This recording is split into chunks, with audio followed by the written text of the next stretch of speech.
Sir ಈ road ಅವ್ರಿಗೆ 3 ತಿಂಗಳಿಂದ ನಾವು ಕೇಳ್ಕೊಳ್ತಾ ಇದ್ದೀವಿ, ಕಾಲುವೆ ಮಾಡಿ ನೀರು ಬಿಡಿ, ದೊಡ್ಡ ಕಾಲುವೆ ಇದೆ ಅದಕ್ಕೆ ನೀರು ಬಿಡಿ ಅಂತ 3 ತಿಂಗಳಿಂದ ಡೈಲಿ JCB ಅವ್ರಿಗೆ ಈ ಕಂಪ್ನಿ ಕೆಲಸದವ್ರಿಗೆ ಎಲ್ರಿಗೂ ಹೇಳ್ತೀವಿ, ಯಾರೇ ಆದರೂ ರೆಸ್ಪಾನ್ಸ್ ಮಾಡಿಲ್ಲ.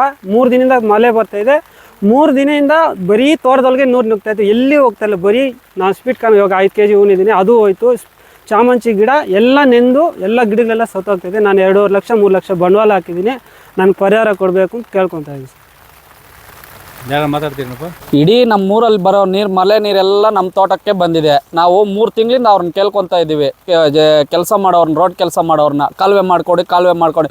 ಒಬ್ಬರು ಇದನ್ನು ಇಡ್ಸ್ಕೊಂಡಿಲ್ಲ. ಇವತ್ತು ಎಲ್ಲ ಪ್ರತಿಯೊಂದು ಏನು ತಿಮ್ರಾವತ್ನಲ್ಲಿ ನೀರು, ಏನು ಮಳೆ ನೀರು ಇದೆಯೋ ಎಲ್ಲ ನಮ್ಮ ತೋಟಕ್ಕೆ ಬಂದಿದೆ. ಅವ್ರನ್ನ ಬೆಳಗ್ಗೆಯಿಂದ ಕೇಳ್ಕೊಂಡಿದ್ದಕ್ಕೆ ಇವಲೇ ಬರ್ತೀವಿ, ನಾಳೆ ಬರ್ತೀವಿ, ನಾವು ಅಲ್ಲಿದ್ದೀವಿ ಇಲ್ಲಿದ್ದೀವಿ ಅಂತ ಹೇಳ್ತಾ ಇದ್ದಾರೆ. ನಾವು ಯಾವುದೇ ಕಾರಣಕ್ಕೂ ನಾವು ನಮ್ಮ 3 ಲಕ್ಷ ನಾವು ಬಂಡವಾಳ ಬಡ್ಡಿಗೆ ತಗೊಬಂದು ಹಾಕಿದ್ದೀವಿ. ನಮ್ಗೆ ಇವಾಗ ಏನು ತೋಟ $1 ರೂಪಾಯಿ ಕೆಲಸಕ್ಕೆ ಬರಲ್ಲ, ನಾವೇನು ಮಾಡಬೇಕು, ನೀವೇ ನಮ್ಮ ನ್ಯಾಯ ಇಟ್ಸ್ಕೊಡ್ಬೇಕು. ರೈತರ ಕೃಷಿ ಜಮೀನನ್ನು ಸರ್ಕಾರ ಪದೇ ರಸ್ತೆಗಳ ಅಭಿವೃದ್ಧಿ ಹೆಸರಿನಲ್ಲಿ ಅವರು ಪೂರ್ವಜರ ಕಾಲದಿಂದ ಅದನ್ನೇ ನಂಬಿ ಸ್ವಾಭಿಮಾನ ಬದುಕನ್ನು ಬದುಕ್ತಾ ಇರ್ತಾರೆ. ನಾವು ರಸ್ತೆ ಅಭಿವೃದ್ಧಿ ಮಾಡ್ತೀವಿ ಅಂತೇಳಿ ಶ್ರೀಮಂತರ ಬೊಜ್ಜು ಕರಗಿಸಲು ಮತ್ತು ಕೈಗಾರಿಕೋದ್ಯಮಕ್ಕೆ ಅನುಕೂಲವಾಗಲಿ ಅಂತೇಳಿ ರೈತರ ಕೃಷಿ ಭೂಮಿಯನ್ನು ಒತ್ಕೊಡ್ತಾರೆ.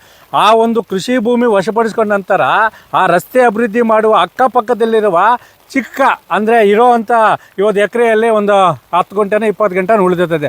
ಅದನ್ನು ರಕ್ಷಣೆ ಮಾಡಿಕೊಳ್ಳಲು ಸಹ ನಾವು ಬೀದಿಗೆ ಬೀಳುವಂಥ ಹೋರಾಟ ಮಾಡಬೇಕಂತ ಪರಿಸ್ಥಿತಿ ಇದೆ.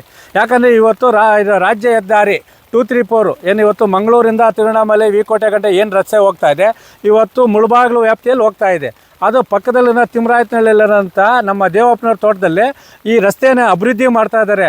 ಆ ಗುತ್ತಿಗೆದಾರರ ನಿರ್ಲಕ್ಷ್ಯ ಮತ್ತು NHAI ಅಧಿಕಾರಿಗಳ ಬೇಜವಾಬ್ದಾರಿ. ಅದು NHAI ಅಧಿಕಾರಿ ಇಲ್ಲೇ ಇಲ್ಲ ಬಿಡಿ, ಅವ್ರು ನಾಪತ್ತೆ ಆಗಿಬಿಟ್ಟಿದ್ದಾರೆ.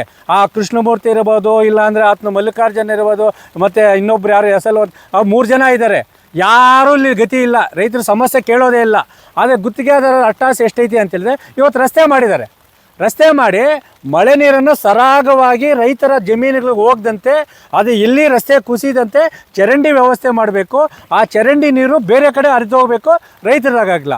ಇಲ್ಲ ನಮ್ಮ ಬಡಪಾಯಿ ರೈತ ದೇವಪ್ಪನವರು ಸುಮಾರು ಲಕ್ಷಾಂತರ ರೂಪಾಯಿ ಖಾಸಗಿ ಸಾಲ ಮಾಡಿ ಇವತ್ತು ಶಾಮಂತಿ ಹೂವು ಬೆಳೆದಿದ್ದಾರೆ.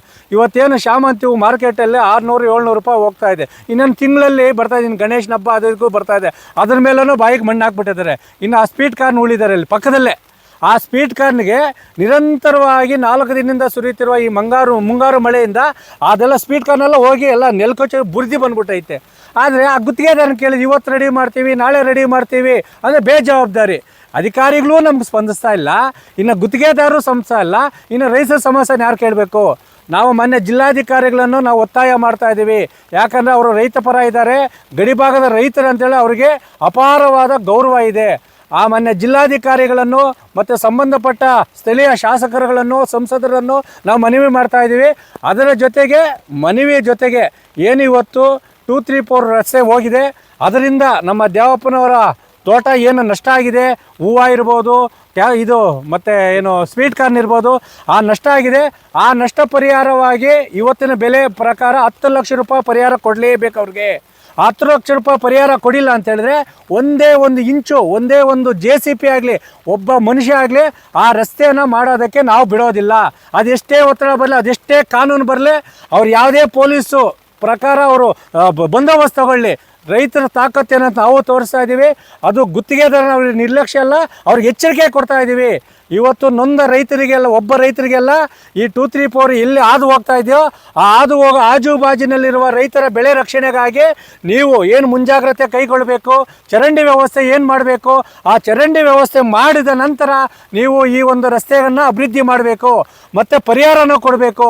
ಪರಿಹಾರ ಕೊಡೋದು ನೀವೇನಾದ್ರೂ ಅಪ್ಪಿತಪ್ಪಿ ರೈತರ ಮೇಲೆ ದಬ್ಬಾಳಿಕೆ ಮಾಡಿದ್ದಾದರೆ ರೈತರ ಒಂದು ಎರಡನೇ ಮುಖ ನೀವು ನೋಡಬೇಕಾಗ್ತದೆ. ಗುತ್ತಿಗೆದಾರರಿಗೆ ಎಚ್ಚರಿಕೆ ನೀಡುವ ಜೊತೆಗೆ ನಾಪತ್ತೆ ಆಗಿರುವಂತಹ ಈ ಒಂದು ರಸ್ತೆಗೆ ಸಂಬಂಧಪಟ್ಟ ಅಧಿಕಾರಿಗಳಿಗೂ ಎಚ್ಚರಿಕೆ ಕೊಡ್ತಾ ಇದ್ದೀವಿ. ನೀವು ಹೋಗಿ ಇಲ್ಲಿ ರೈತರ ಒಂದು ಪರಿಹಾರ ಕೊಡೋದಕ್ಕೆ ಕಮಿಷನ್ ತಗೊಂಡು ಲಕ್ಷ ಲೂಟಿ ಮಾಡಿ ಕೋಟಿ ಲೂಟಿ ಮಾಡಿರೋದಲ್ಲ. ಇಲ್ಲಿ ಈ ವ್ಯಾಪ್ತಿಯಲ್ಲಿರೋ ದಳ್ಳಾಳಿಗಳಿಗೂ ಹೇಳ್ತಾರೆ ಅಷ್ಟೇ, ಅಲ್ಲ ಸ್ವಾಮಿ ನೀವು ಭೂಮಿ ಹೋಯ್ತು ಪರಿಹಾರ ಕೊಟ್ರಂತಲ್ಲ, ಆದರೆ ರೈತರ ಬೆಳೆ ರಕ್ಷಣೆ ಮಾಡಬೇಕು, ನಿಮ್ಮ ಜವಾಬ್ದಾರಿ. ಅಧಿಕಾರಿಗಳೇ, ನೀವು ರೈತರ ವಿರೋಧಿ ನೀತಿಯನ್ನು ಅನುಸರಿಸ್ತಾ ಇದ್ದೀರಾ.